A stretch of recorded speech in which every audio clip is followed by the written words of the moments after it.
Chapter 13 DK का सिस्मिता को परेशान करना। अब तक माथुर जी की तो हिम्मत ही नहीं होती कि वो कुछ कह सके, इसलिए वो सिस्मिता की तरफ बढ़कर, तुम्हें सेक्रेटरी की जॉब से निकलकर अकाउंटर के लिए फिर से इंटरव्यू देना होगा, तब जाकर तुम्हें जॉब मिलेगी। तभी एक और आवाज आती है, वो वही जॉब करेगी जिसके लिए उसे चूसेस किया गया है। तीनों ही उस आवाज की तरफ देखने लगते हैं।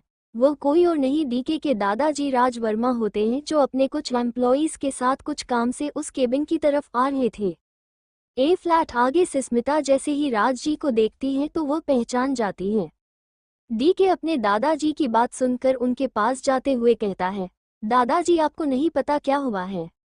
उसकी पूरी बात खत्म होती ही नहीं है कि सिस्मिता बीच में बोल पड़ती है, दादू आप तो वो पाकिन वाले दादू हैं ना, अब आपकी तबीयत कैसी है।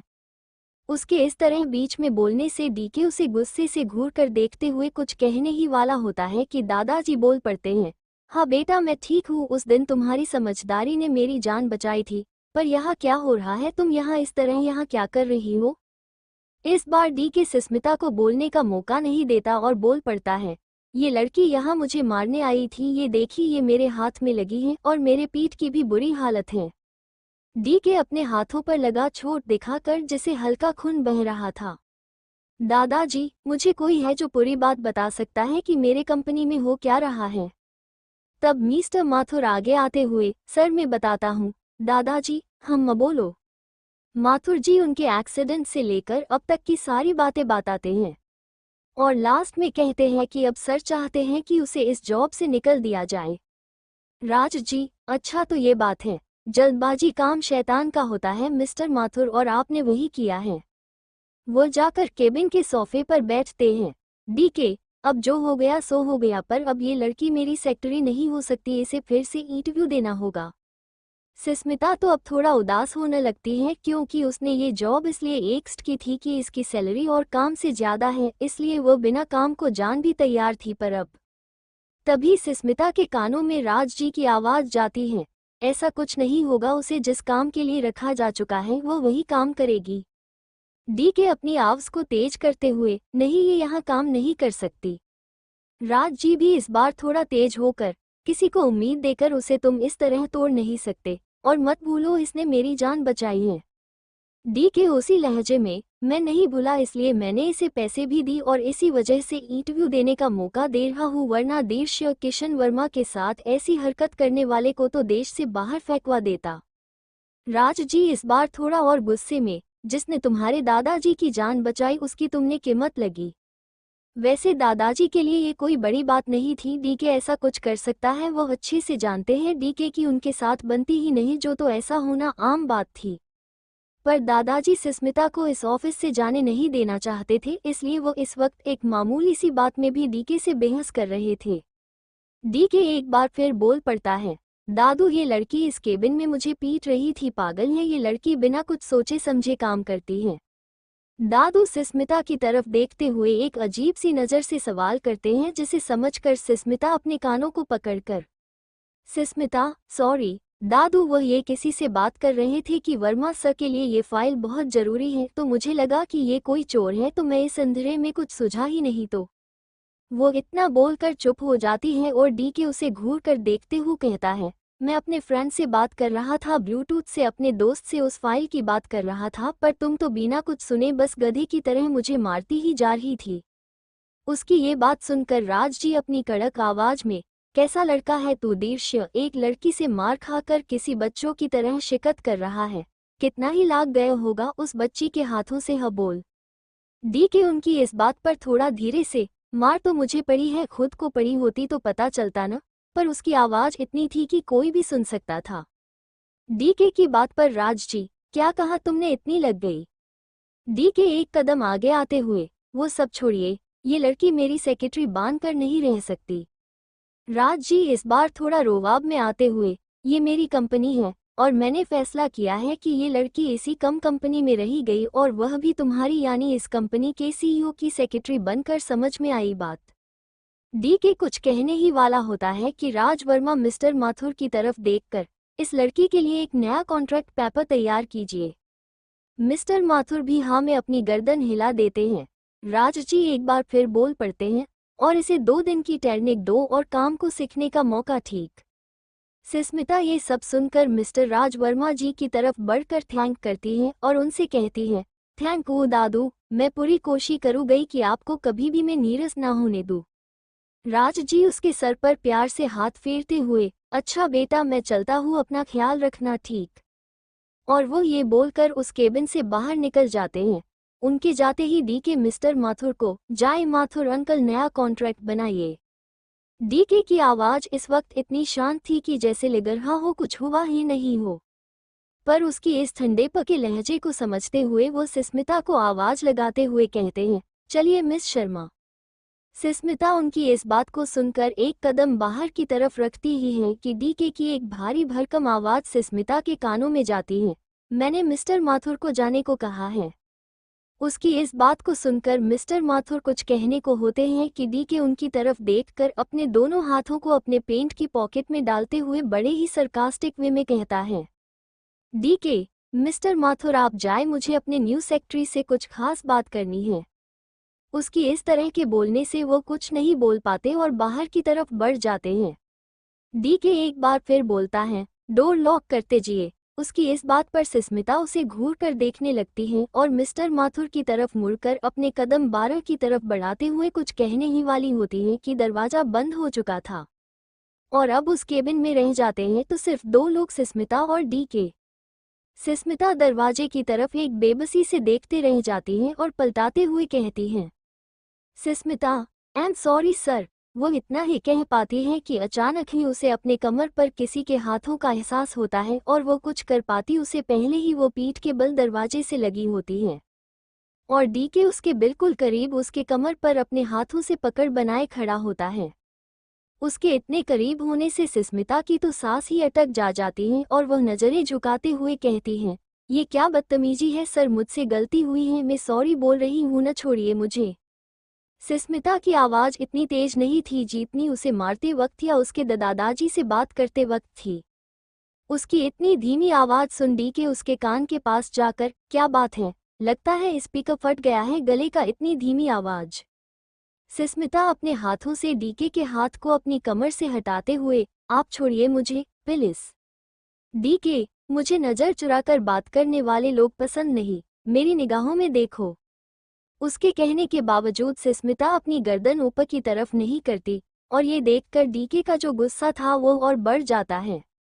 डीके अपने एक हाथ को उसकी उस पतली कोमल सी गर्दन पर ले जाकर जबरदस्ती से उसे ऊपर की तरफ कर अपनी चेहरे की तरफ देखने को मजबूर करता है और उसकी निगाहों जैसे ही उसकी निगाहों से मिलती हैं तो सुस्मिता की आंखों में एक बार फिर आंसू थे। उसे दर्द हो रहा था और डर भी लग रहा था। डीके से सुस्मिता ने अपनी लाइफ में कभी इस तरह के सिचुएशन को हैंडल नहीं किया था। डीके उसकी आंखों में आंसू देख ना जाने क्यों पर वो अगले ही पल उसे छोड़ देता है और एक कदम पीछे लेकर फिर कहता है, ना बोल दो जाकर दादू को इस जॉब के लिए। सुस्मिता अपने आंसू पोंछते हुए, मुझे जॉब की जरूरत है, मैं मना नहीं कर सकती।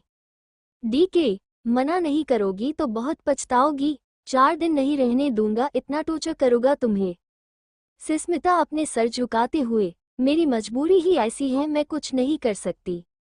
डीके एक डेविल स्माइल करते हुए, सोच लो मेरी सेक्रेटरी बना इतना आसान नहीं होगा। सुस्मिता 2 कदम आगे बढ़कर अपना बैग उठाते हुए, मैं एक बार कोशिश तो जरूर करना चाहूंगी। सुस्मिता की यह बात सुन डीके अपनी मुट्ठी कस लेता है और थोड़ा धमकाने के तरीके से, तो अपनी कोशिश को हारते हुए देखने के लिए तैयार हो जाओ, मैं भी तो देखूं तुम्हारी ये कोशिश डूबती है या किनारे तक लगती है। सुस्मिता आज जो भी हुआ उसके लिए सॉरी सर, ऐसी गलती मैं दोबारा कभी नहीं करूंगी। वो ये बोलकर केबिन से बाहर निकल जाती हैं।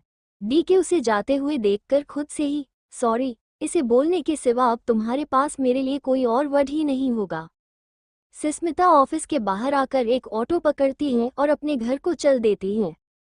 वो दूसरी तरफ एक 3 रूम वाले फ्लैट पर एक 22-23 साल का लड़का अपने किचन में अपने ड्रिंक में फ्रीज से आइस निकल रहा होता है। उस लड़के ने अपने अपर बॉडी पर कुछ नहीं पहना था और वाइट कलर की पेंट पहने थे।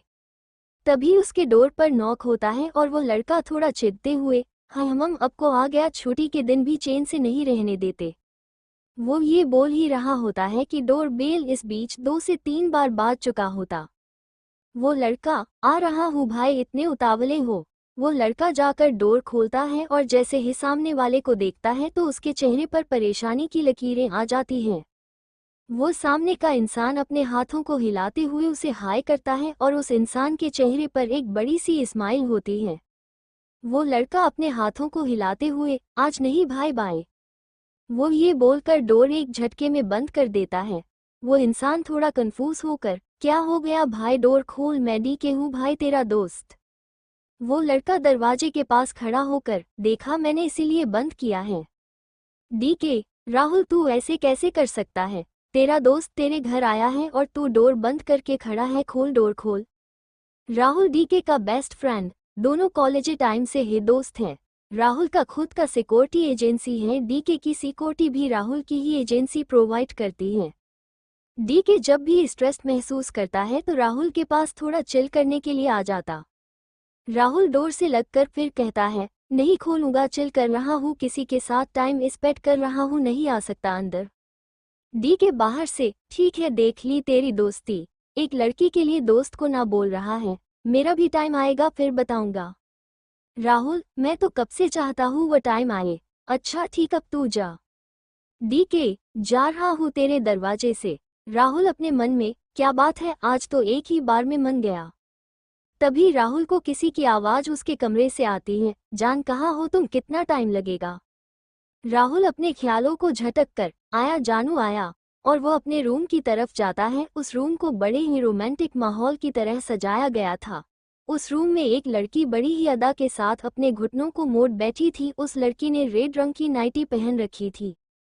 राहुल उसके करीब आते हुए अपने हाथों में जो ड्रिंक का ग्लास बढ़ा देता है और जैसे ही वो अपने हाथों से उस लड़की को पिलाने ही वाला होता है, एक तड़ाक की आवाज उसके कानों में पड़ती है। उस आवाज की वजह से राहुल डर जाता है और जो ड्रिंक थी वो पूरी की पूरी उस लड़की पर गिर जाती है। वो दोनों ही डर कर बिस्तर पर एक कोने में सिकुड़ कर बैठ जाते हैं। क्या हुआ करके चिल्लाने लगते हैं। तभी डीके की आवाज उनके कानों में पड़ती है, मैं हूँ डीके डीके। उसकी आवाज सुनकर राहुल और वो लड़की शांत होते हैं। डीके एक कड़बड़ा कर लाइट ऑन करता है। राहुल अपने आप को शांत करते हुए बिस्तर से उतर कर पूछता है, राहुल साले तू अंदर कैसे आया, तू तो चला गया था ना फिर। डीके अपनी उंगली से इशारा करते हुए, तेरी रूम का इतना बड़ा खिड़की जो है उसे, और मैंने बोला कि मेरे दरवाजे से जा रहा हूँ, तेरे घर में नहीं आऊंगा, ये थोड़ी बोला। राहुल उसे अपने हाथों से अपने खिड़की की तरफ इशारा करते हुए, तू यहाँ से आया। डीके बिना किसी हिचक के, हाँ मैं यहीं से आया। उसका इतना बोलना था कि राहुल के हाथों में जो खाली गिलास था उसे उसने डीके की तरफ फेंकते हुए, साले तूने ऐसा किया क्यों। डीके समझ चुका था कि राहुल क्या करने वाला है, तो वो पहले ही झुक चुका था और वो कांच का ग्लास दीवार से लगकर चकनाचूर हो चुका था। उस चूर हो चुके कांच को देखकर डीके, साले सोच समझ कर फेंक, मुझे लग जाती तो कौन तुझे परेशान करता हो। उसकी इस बात पर राहुल उसके तरफ बढ़कर उसका कॉलर पकड़ते हुए, साले अभी भी तू मुझे परेशान करने के बारे में ही सोच रहा है, कैसा इंसान है तू यार, अपनी जिद के आगे कुछ नहीं दिखता। डीके भी उसको खुद से दूर करते हुए, तू कैसा दोस्त है जो एक लड़की के लिए अपने दोस्त को दरवाजे से लौटा रहा था। राहुल उस पर अपनी पकड़ मजबूत करते हुए, तुझे तो मैं वो कुछ और आगे कहता उससे पहले उन दोनों के कानों में उस लड़की की आवाज जाती है, तुम दोनों का भरत मेलाप हो गया हो तो कोई बताएगा मुझे जाना है या रहना है। डीके अपने आप को राहुल से छुड़ाकर, देख भाई उसको देख, क्या करना है। राहुल उसकी तरफ गुस्से से देखते हुए अपने दांतों को पिसते हुए, करना क्या है, सब कुछ मट्टी मुलेत तो कर चुके हो। फिर उस लड़की की तरफ देखकर, तुम जा सकती, हम फिर कभी मिलेंगे। वो लड़की, मुझे नहीं मिलना तुम जैसे लोगों से जिसका इंटरेस्ट। डीके की तरफ एक अलग सी नज़र से देखते हुए, कहीं और हो और करते कुछ हो, बाय में जा रही हूँ। डीके और राहुल दोनों ही उसके ऐसा बोलने पर एक दूसरे को देखने लगते हैं और अपने कंधे उचकाते हैं, जे वो क्या कहेगी उन दोनों में से किसी को नहीं समझ आया। वो लड़की वहां से जा चुकी थी। डीके और राहुल दोनों ही हॉल में बैठे कॉफी की सिप ले रहे थे। राहुल, अब बोल भाई, क्या आफत आन पड़ी थी कि मेरे घर में तूफान मेल की तरह आया और इतनी प्यारी लड़की हाथ आई थी उसे भी भगा दिया। डीके कॉफी कप को रखते हुए, वो तो मैं तुझे बताऊंगा, पर ये बता ये लड़की तुझे कहाँ से मिली, और तू तो ऐसा नहीं है तो फिर किस खुशी में? राहुल, अरे यार क्या बताऊं, आज ही मेरा ब्रेकअप हो गया। और तू तो जानता है मैं कब से इस बात का इंतजार कर रहा था। डीके, ओह तो विश पूरे होने की खुशी में ये लड़की उठा लाए हैं। राहुल, अरे नहीं यार, इसे उठाकर नहीं लाया, ये खुद उठ कर आई है, इसी की वजह से तो मेरा ब्रेकअप हुआ। डीके, क्या इसकी वजह से? वो कैसे? राहुल, अरे इस लड़की का पहले ब्रेकअप हुआ और अपने उस बॉयफ्रेंड की वजह से उसे जेलस फील करने के लिए मुझे किस कर लिए और मेरा ब्रेकअप हो गया। डीके, तो तू उसे घर लिया? राहुल, तो उसकी वजह से ब्रेकअप हुआ था तो हर्जाना भी तो उसे ही भरना था। DK, good bye. राहुल, अच्छा ये सब छोड़, तू बता तू क्यों आया? डीके ने कॉफी को अपने ओठों से लगते हुए एक एक सिप के साथ आज जो कुछ भी हुआ वो बताने लगा। शर्मा हाउस से स्मिता अपने रूम में आकर उसका डोर बंद करते हुए अपने फ़ोन से जीवा को फ़ोन करती है। जीवा भी कुछ वक्त के रिंग के बाद फ़ोन रिसीव कर लेती है। जीवा उस तरफ से, हाँ बोल मेरी सिमो, कैसा बिता तेरा आज का ऑफिस? हाँ स्मिता अपने गुस्से भरी आवाज में, तू जहाँ भी है जल्दी मिलने आ मुझसे। और वो फ़ोन कट कर देती है। जीवा फ़ोन को देखते हुए, अब इसे क्या हो गया, आज का तो दिन ही खराब है। एक तो ये गाड़ी कितने मन से मांगा था पापा से, पर मुझे क्या पता पापा तो ये खर्राटा थमा देंगे। स्मिता मुंह हाथ धोने को वॉशरूम में चली जाती है। इस वक्त घर पर कोई नहीं था, मातृजी पड़ोस के पूजा में गई हुई थी और माधव जी स्मिता के छोटे भाई को लाने बस स्टे गए हुए थे, जो 4 दिन बाद अपने एस चैप्टर ओल्ड कैंप से लौट कर आ रहा होता है। राहुल फैलेट, ओह तो ये स्यापा है। डीके, हाँ हम यही स्यापा है और समझ नहीं आ रहा कि कैसे उसे इस जॉब से दफा करूं। राहुल, यार रहने दे उसे अपनी सेक्रेटरी बनकर, आखिर उसने तेरे दादा को जान बचाई है। मैं मानता हूँ कि तेरी और मिस्टर वर्मा के बीच कुछ चीजें ही जो बनती नहीं है, पर डीके, मैं समझता हूँ इस बात को, पर मैं उस लड़की को अपना सेक्रेटरी नहीं रखाना चाहता। वो कोई और काम कर ले, ऐसे बहुत सारे काम हैं मर्री कंपनी में। राहुल, तब तो तेरे पास एक ही रास्ता है। डीके, वो क्या, जल्दी बोल। राहुल, उसे परेशान करो, तुमने ही कहा ना कि उसे इसका कोई अनुभव नहीं है, तो उसका फायदा उठाओ। डीके, तू सही बोल रहा है। तभी डीके का फोन बजता है और वह उसे देखकर, आ यार मैं चलता हूँ, छोटी का फोन आ रहा है। राहुल, हाँ ठीक है। डीके वहां से निकल जाता है। शर्मा हाउस स्मिता जीव को सब कुछ बता चुकी थी और उसे पकड़कर रो रही थी कि उसे जो काम करने में बिल्कुल मन नहीं उसे करना पड़ेगा। जीवा उसे समझती है और खाना खिलाकर सुलाते हुए वह सर चली जाती हैं। स्मिता सब कुछ भूलकर चैन की नींद सो रही होती है, पर इधर कहाँ किसी को नींद आने वाली थी। डीके रात के 2 बजे भी अब तक नहीं सोया था। वह अपने टेबल पर बैठी अलग ही सोच में था कि अचानक ही वह उठकर अपना फोन लेता है और किसी को कॉल करता। डीके कॉल पर, होलो मिस्टर माथुर सो चुके हैं? माथुर जी अपने नींद को अपने आंखों से दूर भगाते हुए, जी नहीं सर, बोलिए क्या काम है? डीके, गुड, मुझे उस लड़की का नंबर चाहिए और उस लड़की के फ़ोन में मेरा नंबर होना चाहिए और मैं जब भी कॉल करूँ कॉल रिसीव होना चाहिए। माथुर जी सॉरी सर, पर कौन सी लड़की? डीके, वही जो मेरी न्यू सेक्रेटरी है। माथुर जी सर, उसे मैं कल आपका नंबर दे दूंगा। डीके सर्द आवाज में, कल नहीं अभी उसे मेरा नंबर देकर मुझे कॉल करो। माथुर जी सर, अभी करता हूँ। डीके फ़ोन रख देता है और इधर माथुर जी की नींद खराब हो चुकी थी और किसी की होने वाली थी। स्मिता जो दुनिया जहान की मासूमियत लिए बड़े ही आराम से सो रही थी, अचानक ही उसका फ़ोन रिंग करता है। रिंग की आवाज़ लगातार होने से स्मिता नींद में ही, कौन है मेरी नींद का दुश्मन, अगर जीवा हुई ना तो चढ़ूगी नहीं। वो इतना बोल फ़ोन रिसीव करती है और हेलो बोलती है उधर से माथुर जी। स्मिता बेटा उठो, जल्दी उठो। स्मिता मिस्टर माथुर की बात सुनकर, क्या हुआ, सुबह होगी क्या, मैं लेट होगी ऑफिस के लिए? माथुर जी, अरे नहीं बैठा, तुम्हें डीके सर का नंबर होना चाहिए। स्मिता, वो तो आप मुझे कल ऑफिस में भी दे सकते थे। माथुर जी ने, नहीं सर ने अभी देने को बोला और उन्हें कॉल करके बताने को बोला। स्मिता, ठीक है दीजिए। माथुर जी उसे नंबर देकर फ़ोन रख देते हैं। सिस्मिता फोन को टेबल पर रखते हुए खुद से, क्या जालिम बॉस है, एक नंबर के लिए रात के 2:30 बजे 2 लोगों की नींद हराम कर दी। सही नाम रखा है मैंने, खड़ूस करूँ और अपने फ़ोन पे भी इसी नाम से सेव करूँगी। कौन सा वो देखने आएंगे। वो बिस्तर पर गिर जाती हैं और सोने की कोशिश ही करने लगती हैं। उधर माथुर जी ने डीके को बात दिया था कि उसे नंबर मिल चुका है और सिस्मिता का भी नंबर देकर फ़ोन रख देते हैं।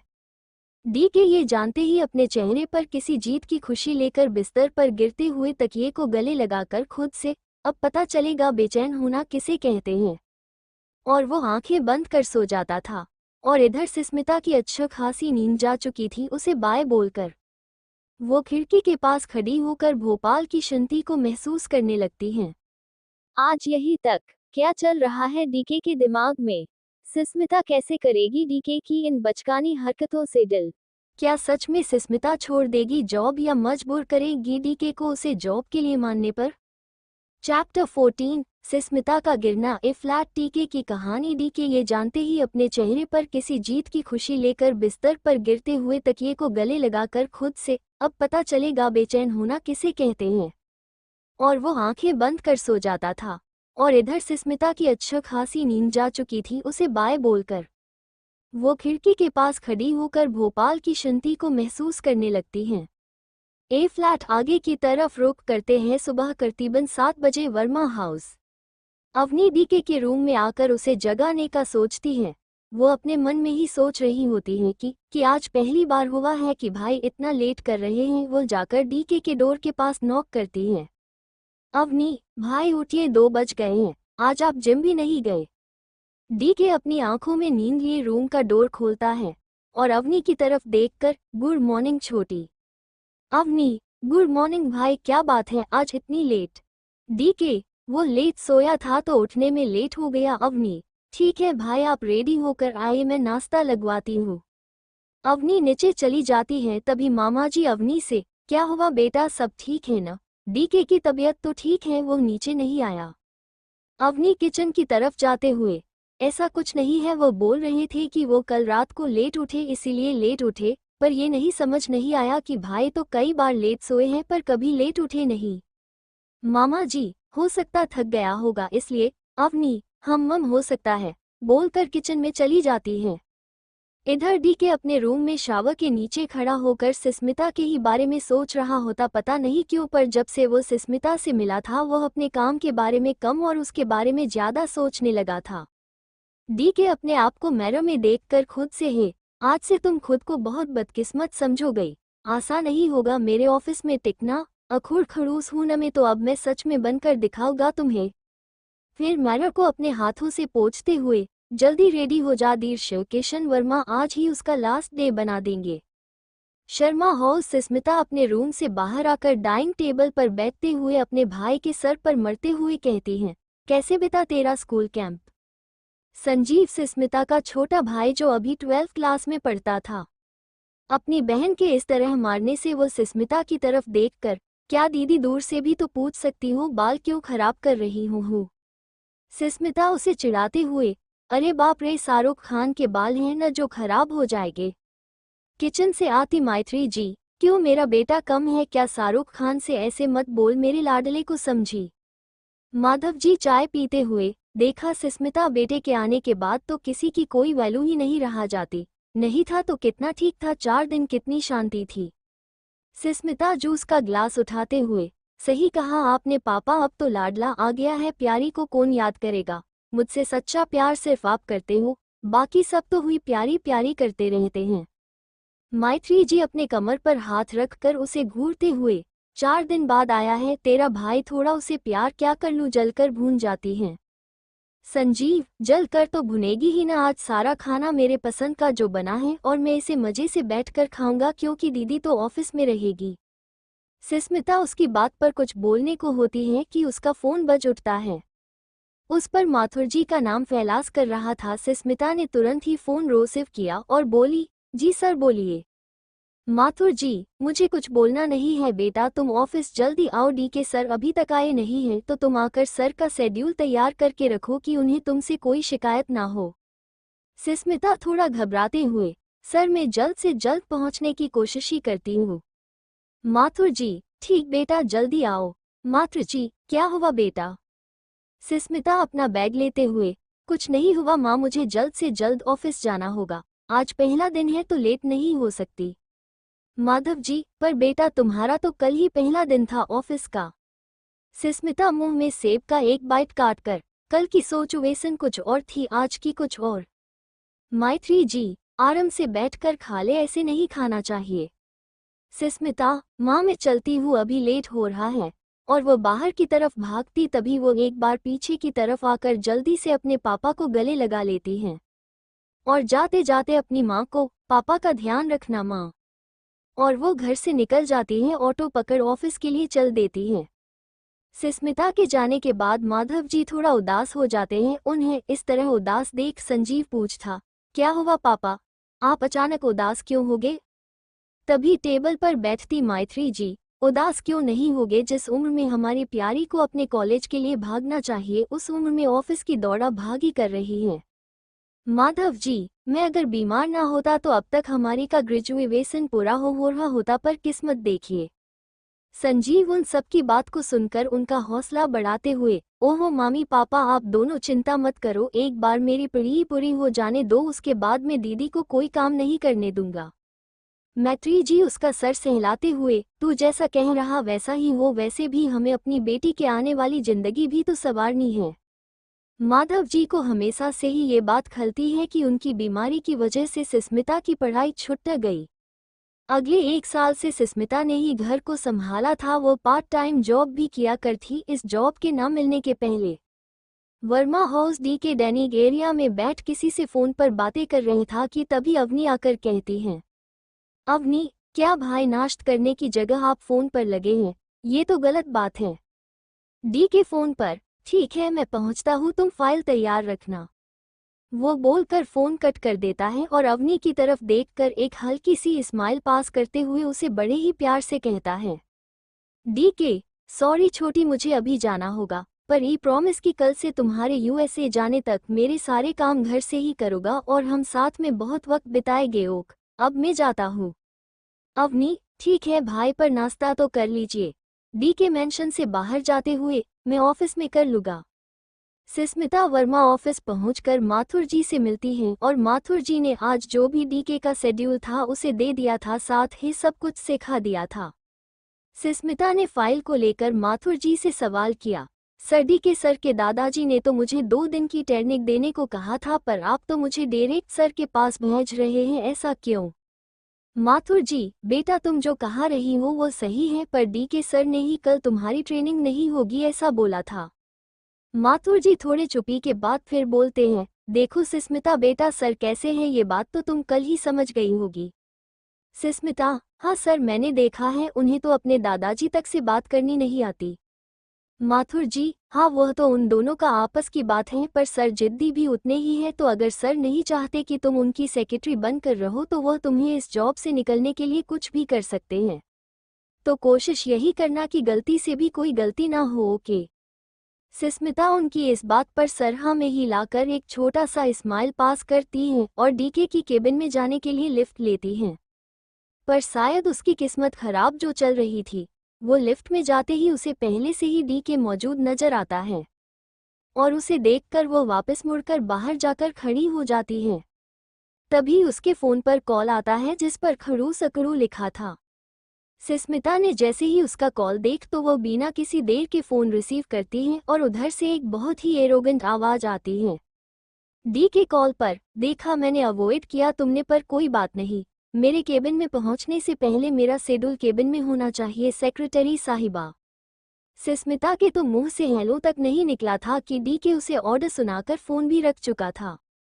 सुस्मिता तो सोच में पड़ जाती है कि 12 माले पर वो उस लिफ्ट से पहले कैसे पहुंचे और जो दूसरी लिफ्ट है वो खराब थी जिसमें काम हो रहा था। तब क्या अब सीढ़ियों के अलावा कोई और रास्ता तो नहीं बचा था। वो जानती थी कि वो नहीं पहुंच पाएगी, पर फिर भी वो सीढ़ी की तरफ अपने कदम बढ़ा देती है और उन सीढ़ियों पर चल नहीं दौड़ रही थी। डी के करीबन 10 मिनट बाद अपने केबिन में पहुंचता है तो देखता है सुस्मिता उसके केबिन के लेफ्ट साइड के सोफे पर बैठी फाइल को देख रही थी। डी के डोर पर ही खड़ा सिस्मिता को देख खुद में ही बुदबुदाता है। ओ सीट, मैंने तो इस सेक्रेटरी साहिबा को सीढ़ियों से आने पर मजबूर किया था। माथुर जी, आपकी वजह से सब गड़बड़ हो गई, वरना ये लड़की अभी मेरे ऑफिस के बाहर होती। सिस्मिता उसे देखकर अपनी जगह से उठते कर एक बड़ी ही प्यारी सी स्माइल लिए उसकी तरफ बढ़कर अपने हाथों की फाइल उसकी तरफ बढ़ा देती है। सिस्मिता, सर आपके कहे मुताबिक आपकी शेड्यूल की फाइल आपके पास है। डी के उसे फाइल लेते हुए चलकर अपने चेयर पर बैठते हुए, इतना लेट अगर शेड्यूल मिलेगी तो मेरा काम कैसे होगा? हाँ, अगली बार से तुम ऑफिस में पहले आओगी और मुझे मेरा से शेड्यूल 8 बजे मिल जाना चाहिए। बात समझ आई आपको सेक्रेटरी साहिबा? सिस्मिता अपनी गर्दन हाँ में हिलती है। उसे अपनी गर्दन हिलाता देख डी के, ये इतना बड़ा गर्दन हिलाया जा रहा है तुमसे, पर तुम्हारे मुंह में जो 2 इंच की जबान है वह नहीं हिलाई जा रही। इस बार सिस्मिता थोड़ा जोर से, जी हाँ सर, उसके इस तरह चिल्लाते देख डी के, बड़ी अजीब लड़की हो, जबान नहीं हिलाई तो गर्दन हिला दी और जबान हिलाई तो पूरी शांति भंग कर दी। सिस्मिता, अब थोड़ा आस्ते होकर, मेरी जबान पर चर्चा होगी हो तो कुछ और करे। इस बार सिस्मिता की आवाज इतनी धीमी थी कि डी के कुछ सुन ही नहीं पाया, तो वह फिर से उसी टोन में बोला, थोड़ा जोर से नहीं बोल सकती? तुम्हारे शब्द मेरे कानों तक तो पहुंचने चाहिए। सिस्मिता इस बार थोड़ा नाराज होते हुए, कुछ नहीं बोलना मुझे, आपको मेरे बोलने से ही दिक्कत है। और अपना फेस दूसरी तरफ करती है जिसे डी के, ओ हेलो, ये नाराजगी किसे दिखा रही हो? बॉस हूँ, तुम्हारा दोस्त नहीं, और काम करना है तो मेरे मुताबिक ही करना होगा, वरना निकलो यहाँ से। सिस्मिता उसकी इस अजीब सी धमकी को सुन उसकी तरफ देख, सर बोलिए क्या करूँ आपके लिए? डी के, गुड़, जो मेरे लिए कॉफी लेकर आओ। सिस्मिता उसकी इस बात को सुन केबिन की तरफ बाहर जाने लगती हैं, पर वो अचानक ही लड़खड़ा कर गिर जाती हैं। सिस्मिता तो शायद पहले ही गिर जाती, पर डीके के सामने वो खुद को कमजोर नहीं दिखाना चाहती थी। सीढ़ियों से चला कर आने की वजह से उसके पैर बहुत ही बुरी तरह कांप रहे थे और बर्दाश्त ना कर पाने की वजह से वह गिर पड़ी। डीके उसे अचानक गिरता देख अपने चेयर से उठता है। आज के लिए इतना ही, और कौन कौन से तरीके इस्तेमाल करेगा डीके सिस्मिता को परेशान करने का? डीके करेगा सिस्मिता की मदद। क्यों कर रहे हैं माथुर साहब सिस्मिता की इतनी मदद?